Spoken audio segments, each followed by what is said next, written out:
প্রিয় দর্শক, জানিয়ে দেব আমাদের হাতে থাকা সর্বশেষ আপডেট আন্তর্জাতিক বাংলা খবর। চ্যানেলটি সাবস্ক্রাইব করে আমাদের সাথেই থাকুন। ফিলিস্তিনকে স্বীকৃতি ও ইসরায়েলের উপর নিষেধাজ্ঞা ঘোষণা করল বেলজিয়াম। জাতিসংঘের সাধারণ পরিষদে ফিলিস্তিনকে রাষ্ট্র হিসেবে স্বীকৃতি দেওয়ার সিদ্ধান্ত নিয়েছে বেলজিয়াম। দেশটির পররাষ্ট্রমন্ত্রী ও উপপ্রধানমন্ত্রী ম্যাক্সিম প্রেভোত মঙ্গলবার 2 সেপ্টেম্বর এক্সে দেওয়া এক পোস্টে এ ঘোষণা দেন। খবর আল জাজিরার। প্রেভোত তার বার্তায় লিখেছেন, ফিলিস্তিনকে জাতিসংঘের অধিবেশনে স্বীকৃতি দেবে বেলজিয়াম। একই সঙ্গে ইসরায়েলি সরকারের বিরুদ্ধে কঠোর নিষেধাজ্ঞা আরোপ করা হবে। তিনি আরও জানান, ইসরায়েলের বিরুদ্ধে অন্তত 12টি কঠোর নিষেধাজ্ঞা কার্যকর করা হবে। এর মধ্যে রয়েছে অধিকৃত অঞ্চলের বসতি থেকে আমদানি করা পণ্য নিষিদ্ধ করা এবং ইসরায়েলি কোম্পানির সঙ্গে সরকারি ক্রয় বিক্রয় নীতি পুনর্মূল্যায়ন। এর আগে গত জুলাইয়ে ফ্রান্সের প্রেসিডেন্ট ইমানুয়েল ম্যাক্রো ঘোষণা দিয়েছিলেন, ফ্রান্সও জাতিসংঘের সাধারণ পরিষদে ফিলিস্তিনকে স্বীকৃতি দেবে। এরপর একে একে আরও কয়েকটি দেশ একই ধরনের সিদ্ধান্তের কথা জানিয়েছে, যদিও কিছু দেশ শর্ত সাপেক্ষ স্বীকৃতির কথা বলেছে। জাতিসংঘের তথ্য অনুযায়ী এবছরের এপ্রিল পর্যন্ত অন্তত 147টি দেশ, যা জাতিসংঘের সদস্য রাষ্ট্রগুলোর প্রায় 75% ফিলিস্তিনকে রাষ্ট্র হিসেবে স্বীকৃতি দিয়েছে। বেলজিয়ামের এই সিদ্ধান্ত এমন সময় এলো যখন গাজায় চলমান ইসরায়েলি হামলায় এখনও পর্যন্ত অন্তত 63,459 জন নিহত হয়েছেন এবং আহত হয়েছেন আরও 1,60,256 জন। এবার জানিয়ে দেব কিমের চীন সফর, নীল ও স্বচ্ছ তরল, সিগারেট, মার্সিডিজ গাড়ি, কি নেই বুলেটপ্রুফ ট্রেনটিতে। উত্তর কোরিয়ার নেতা কিম জং উন গতকাল সোমবার রাজধানী পিয়ংইয়ং থেকে তার চিরচেনা সবুজ রঙের ব্যক্তিগত ট্রেনে করে চীনের রাজধানী বেইজিংয়ের পথে রওনা হয়েছেন। ধীরগতির হলেও বিশেষভাবে নকশা করা ট্রেনটি উত্তর কোরিয়ার নেতারা কয়েক দশক ধরেই ব্যবহার করছেন। বিশেষজ্ঞদের মতে উত্তর কোরিয়ার পুরনো যাত্রীবাহী উড়োজাহাজের তুলনায় এই বুলেটপ্রুফ ট্রেন অনেক বেশি নিরাপদ ও আরামদায়ক। এতে কিমের বিশাল সফরসঙ্গী, নিরাপত্তা কর্মী, খাবার ও অন্যান্য সুবিধার বন্দোবস্ত রয়েছে। পাশাপাশি আছে কোনো বৈঠকের আগে আলোচ্য বিষয় বা এজেন্ডা নিয়ে আলাপ আলোচনার জায়গা। 2011 সালের শেষ দিকে উত্তর কোরিয়ার নেতৃত্ব গ্রহণ করার পর কিম এ ট্রেনেই চীন, ভিয়েতনাম ও রাশিয়া সফর করেছেন। ট্রেনের ভেতরে কি?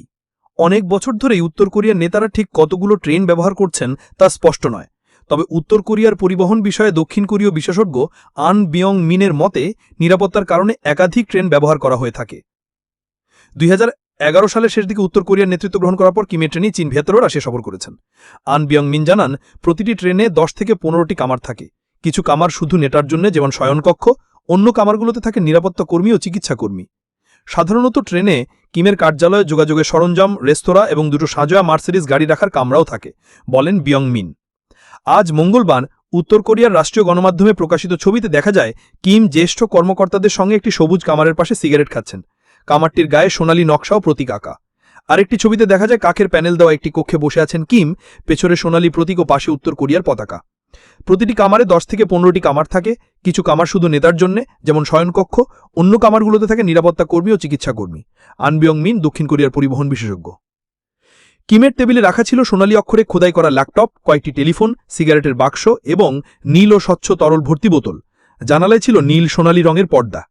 2018 সালে উত্তর কোরিয়ার রাষ্ট্রীয় টেলিভিশনে প্রচার করা এক ভিডিওতে দেখা যায় প্রশস্ত এক কামরায় গোলাপি সোফার সারির মধ্যে বসে চীনা শীর্ষস্থানীয় কর্মকর্তাদের সঙ্গে বৈঠক করছেন কিম। 2020 সালে টাইফুনে ক্ষতিগ্রস্ত এলাকা পরিদর্শনে যাওয়ার সময় টেলিভিশনের ফুটেজে দেখা যায় ট্রেনের এক কামরায় ফুল আকৃতির আলো আর জেব্রা প্রিন্ট দেওয়া কাপড়ের চেয়ার। গণমাধ্যমে প্রকাশিত ছবিতে দেখা যায় কিম জ্যেষ্ঠ কর্মকর্তাদের সঙ্গে একটি সবুজ কামারের পাশে সিগারেট খাচ্ছেন। কামারটির গায়ে সোনালী নকশা ও প্রতীক আঁকা। রুশ কর্মকর্তা কনস্ট্যান্টিন পুলিখোভস্কি তার 2002 সালের বই ওরিয়েন্ট এক্সপ্রেসে কিম জং উনের বাবা ও সাবেক উত্তর কোরীয় নেতা ট্রেনে করে মস্কো যাওয়ার 3 সপ্তাহের যাত্রার চিত্র তুলে ধরেন। তাতে লেখা রয়েছে, সফরে কিম ফ্রান্সের প্যারিস থেকে আনা ওয়াইন ও জীবন্ত লবস্টার পরিবেশন করেছিলেন ট্রেনটিতে। সীমান্ত অতিক্রম করে কিভাবে? দক্ষিণ কোরিয়ার বিশেষজ্ঞ আন জানান, 2023 সালে রাশিয়া সফরে প্রেসিডেন্ট পুতিনের সঙ্গে দেখার সময় কিমের ট্রেনকে সীমান্ত স্টেশনে চাকা বদলাতে হয়েছিল, কারণ রাশিয়া উত্তর কোরিয়ার রেল লাইনের মাপ এক নয়। চীনের ক্ষেত্রে এমন দরকার হয় না, তবে সীমান্ত পার হওয়ার পর স্থানীয় রেল ব্যবস্থার সঙ্গে খাপ খাওয়াতে ও সংকেত বোঝার সুবিধার্থে ট্রেন টেনে নেয় চীনের লোকোমোটিভ।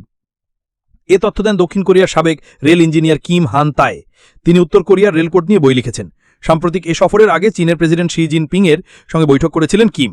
ওই সফরে চীনে তৈরি সবুজ রঙের DF-11Z লোকোমোটিভ কিমের ট্রেনের বিশেষ কামরাগুলো টেনে নেয়। রাষ্ট্রীয় চায়না রেলওয়ে কর্পোরেশনের প্রতীক আঁকা ছিল এই ইঞ্জিনে। গণমাধ্যমে প্রকাশিত ছবিতে দেখা গেছে অন্তত 3টি ভিন্ন সিরিয়াল নাম্বারযুক্ত ইঞ্জিন ব্যবহার করা হয়েছে। আনের মতে এইসব নম্বর সাধারণত 001 বা 002 হয়, যা ইঙ্গিত দেয় চীন তাকে এমন ইঞ্জিন দিচ্ছে যা শুধুমাত্র শীর্ষ পর্যায়ের কর্মকর্তাদের জন্য সংরক্ষিত। 2019 সালে আমেরিকার প্রেসিডেন্ট ডোনাল্ড ট্রাম্পের সঙ্গে ভিয়েতনামে বৈঠক করতে চীনের ভিতর দিয়ে যাত্রার সময় কিমের ট্রেন টেনে নেয় লাল হলুদ রঙের একটি লোকোমোটিভ, যাতে চীনের জাতীয় রেলওয়ের প্রতীক আঁকা ছিল। আন বলেন, চীনের রেলপথে এই ট্রেন ঘন্টায় সর্বোচ্চ 80 কিলোমিটার প্রতি ঘন্টা গতিতে চলতে পারে, তবে উত্তর কোরিয়ার রেলপথের গতি সর্বোচ্চ ঘন্টায় প্রায় 45 কিলোমিটার বা 28 মাইল। কারা ব্যবহার করেছেন এই ট্রেন? উত্তর কোরিয়ার প্রতিষ্ঠাতা নেতা কিম ইল সুং 1994 সালে মৃত্যুর আগ পর্যন্ত নিয়মিত ট্রেনে করে বিদেশ সফর করতেন। কিম জং ইল বা কিম জং উনের বাবা 3 বার রাশিয়া সফরে শুধু ট্রেনই ব্যবহার করেছেন। এর মধ্যে 2001 সালে 20,000 কিলোমিটার ভ্রমণ করে মস্কো যান। 2011 সালে এক ট্রেন যাত্রার সময় হৃদরোগে আক্রান্ত হয়ে মারা যান কিম জং ইল। তার ব্যবহৃত সেই কামরা এখনও তার সমাধিক্ষেত্রে প্রদর্শিত হচ্ছে। দীর্ঘ ট্রেন যাত্রাকে দেশজুড়ে সাধারণ মানুষের সঙ্গে কিম পরিবারের দেখা সাক্ষাতের মাধ্যম বা প্রতীক হিসাবে উত্তর কোরিয়ার রাষ্ট্রীয় প্রচারণায় ব্যবহার করা হয়। 2022 সালে রাষ্ট্র টেলিভিশন কিম জং উনের এক সফরকে আখ্যা দিয়েছিল দেশজুড়ে কষ্টসাধ্য ট্রেন যাত্রা। ওই সফরে তিনি কয়েক বড়া কাটানিদের মনোরম ভুট্টাখ্যাত ঘুরে দেখেন এবং কমিউনিস্ট স্বপ্নরাজ্য গড়ে তোলার প্রচারণা চালান। এদিকে গাজায় নিরীহ শিশুদের বিনা বিচারে হত্যা করা হচ্ছে। আনোয়ার ইব্রাহিম। মালয়েশিয়ার প্রধানমন্ত্রী আনোয়ার ইব্রাহিম বলেছেন, গাজা উপত্যকায় নিরীহ শিশুদের বিনা বিচারে হত্যা করা হচ্ছে এবং এর মধ্য দিয়ে আন্তর্জাতিক ব্যবস্থার প্রতি আস্থার ঘাটতি স্পষ্ট হয়ে উঠেছে। সোমবার তিনি কথা বলেন বলে আনাদোলু সংবাদ সংস্থা জানিয়েছে। চীনের তিয়ানজিন শহরে চীনের প্রেসিডেন্ট শি জিনপিংয়ের সভাপতিত্বে অনুষ্ঠিত সাংহাই কোঅপারেশন অর্গানাইজেশন SCO+ শীর্ষ সম্মেলনে অংশ নেওয়ার পর আনোয়ার মন্তব্য করেন। তিনি শি জিনপিং প্রস্তাবিত গ্লোবাল গভর্নেন্স ইনিশিয়েটিভের কথা উল্লেখ করে বলেন, এই ধারণাটি এমন এক সময় গভীরভাবে অনুরণিত হচ্ছে যখন বহুপাক্ষিক ব্যবস্থা ভেঙে পড়ছে। তিনি সামাজিক যোগাযোগ মাধ্যম এক্সে বলেন, জাতিসংঘ এখন আর নিজেকে সংস্কারের আকাঙ্ক্ষাও বহন করছে না, নৃশংসতা এখন বিনা বিচারে চালানো হচ্ছে। আনোয়ার আরও বলেন, আজকের দিনে আন্তর্জাতিক ব্যবস্থায় আস্থার ঘাটতি রয়েছে। বাণিজ্য, আর্থিক কাঠামো ও জলবায়ু পরিবর্তনের প্রতিক্রিয়ায় ব্যর্থতা এটাই দেখিয়েছে যে উচ্চকণ্ঠ ঘোষণাগুলো বাস্তবে জনগণের ভোগান্তির সঙ্গে একেবারেই সংযুক্ত নয়। অক্টোবর 2023 থেকে ইসরায়েলের হামলায় গাজায় এখন পর্যন্ত 63,500-রও বেশি ফিলিস্তিনি নিহত হয়েছে। সামরিক অভিযানে পুরো উপত্যকা বিধ্বস্ত হয়েছে এবং সেখানে দুর্ভিক্ষ দেখা দিয়েছে। সবশেষ জানিয়ে দেব, গ্রিনল্যান্ড বিক্রির জন্য নয়, ট্রাম্পকে কড়া হুঁশিয়ারি ফ্রান্সের। গ্রিনল্যান্ডকে নিয়ে যুক্তরাষ্ট্রের দাবির প্রেক্ষিতে কড়া বার্তা দিয়েছে ফ্রান্স। দেশটির পররাষ্ট্রমন্ত্রী জঁ-নোয়েল ব্যারো স্পষ্টভাবে জানিয়েছেন, গ্রিনল্যান্ড বিক্রির জন্য নয়। ডেনমার্কের স্বায়ত্তশাসিত অঞ্চল গ্রিনল্যান্ড সফর শেষে তিনি এই হুঁশিয়ারি দেন। ইউএসের পক্ষ থেকে দীর্ঘদিন ধরেই গ্রিনল্যান্ডকে মার্কিন ভূখণ্ড হিসেবে দাবি করা হচ্ছে, তবে ফ্রান্স এই দাবির বিরোধিতা করেছে।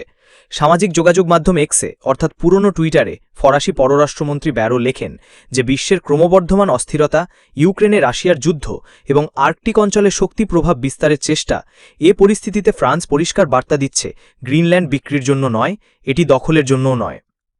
ব্যারো আরও বলেন যে ফ্রান্স হবে ইউরোপীয় ইউনিয়নের প্রথম দেশ যারা 2026 সালের শুরুতে গ্রিনল্যান্ডে একটি কনসুলেট খুলবে। এছাড়া পার্টনারশিপ ডায়ালগ কমিটি গঠন করে সহযোগিতা আরও জোরদার করা হবে। ফরাসি পররাষ্ট্রমন্ত্রী বলেন, গ্রিনল্যান্ড একটি ইউরোপীয় ভূখণ্ড, প্রতিবেশীদের অধীনস্থ করে কোনো জাতির গৌরব গড়া যায় না। গ্রিনল্যান্ড এবং ডেনমার্ক একা নয়, ফ্রান্স এবং ইউরোপ তাদের পাশে থাকবে এখন এবং ভবিষ্যতেও। ব্যারোর এই সফরের আগে গত বুধবার ডেনমার্কের পররাষ্ট্রমন্ত্রী লার্জ লোককে রাসমুসেন ইউএসএ রাষ্ট্রদূতকে তলব করেছিলেন, কারণ যুক্তরাষ্ট্রের কয়েকজন নাগরিক গ্রিনল্যান্ডে প্রভাব বিস্তার করতে চাচ্ছেন বলে অভিযোগ উঠেছে। ডেনিশ সম্প্রচার মাধ্যম DR গত সপ্তাহে জানিয়েছে যে অন্তত 3 জন মার্কিন নাগরিক গ্রিনল্যান্ড এবং ডেনমার্কের মধ্যে বিভেদ তৈরির চেষ্টা করছেন। এই 3 মার্কিন নাগরিকের সঙ্গে মার্কিন প্রেসিডেন্ট ডোনাল্ড ট্রাম্প এবং হোয়াইট হাউসের ঘনিষ্ঠ যোগাযোগ রয়েছে বলে দাবি করা হয়েছে। উল্লেখ্য, 2019 সালে প্রেসিডেন্ট হিসেবে দায়িত্ব নেওয়ার প্রথম মেয়াদে গ্রিনল্যান্ড কেনার আগ্রহ প্রকাশ করেন ট্রাম্প। এরপর তিনি বারবারই এই ধারণা উত্থাপন করে আসছেন, এমনকি গ্রিনল্যান্ড দখলে নেয়ার হুমকিও দিয়েছেন তিনি।